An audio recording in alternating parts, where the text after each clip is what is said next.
ગઈકાલે 5 રાજ્યોની વિધાનસભા ચૂંટણીના પરિણામ આવ્યા, તેમાં 3 રાજ્યોમાં ભાજપનો ભગવો લહેરાયો છે। ત્યારે સૌની નજર બંગાળ પર હતી, કારણ કે ત્યાં 15 વર્ષથી ટીએમસીની સરકારનું વર્ચસ્વ હતું। ત્યારે ગઈકાલના પરિણામમાં બંગાળમાં પણ હવે કમળ ખીલ્યું છે। બંગાળમાં ઐતિહાસિક જીત મળતા ગુજરાત ભાજપે પણ ઉજવણી કરી। ગુજરાતમાં વિવિધ જિલ્લાઓમાં ઉજવણી કરવામાં આવી, જેમાં રાજકોટ ખાતે પણ ભાજપા કાર્યકર્તાઓ ઉજવણી કરી। રાજકોટ જિલ્લા ભાજપા કાર્યાલય ખાતે કાર્યકર્તાઓએ ઝાલમુરી ખાઈ ઢોલ લગાડી ઝૂમીને વિજયનો આનંદ વ્યક્ત કર્યો।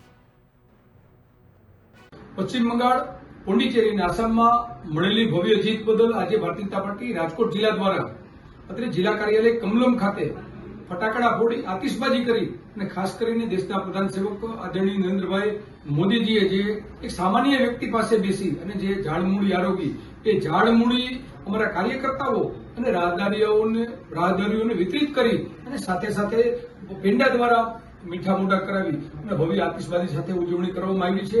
ત્યારે સર્વપ્રથમ તો આ ભવ્ય જીત બદલ તમામ કાર્યકર્તાઓને શુભકામનાઓ અને સાથે સાથે પશ્ચિમ બંગાળની જે સાણી જનતા છે, તેમને રાષ્ટ્રવાદ અને વિકાસની જે વાત છે અને અંત્યોદયના ઉદય માટેની જે વાત છે, એમનાથી પ્રેરાઈને જે ભવ્ય મતદાન કર્યું છે, એ બદલ હું